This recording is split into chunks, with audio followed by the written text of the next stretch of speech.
A San Quirino ai vertici nazionali per il raccolto di zafferano, il prezioso fiore coltivato da un giovane agricoltore.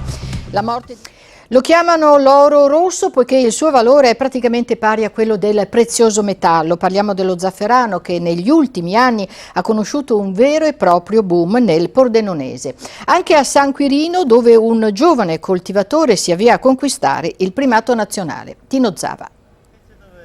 La classica impresa familiare, papà, mamma e lui, Walter Zamuner, che da qualche giorno ha iniziato la raccolta del prezioso fiore.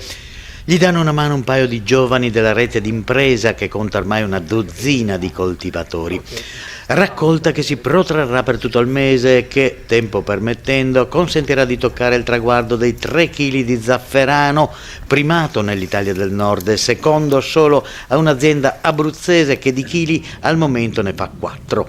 Lui stavolta si aspetta di recidere, anche considerata la quadruplicazione dei bulbi piantati, 1 milione di fiori al ritmo di 15-30 mila al giorno.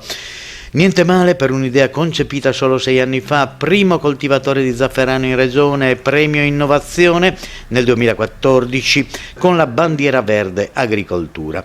Ogni anno il nostro paese sforna circa 1 quintale di zafferano prodotto da 400 aziende.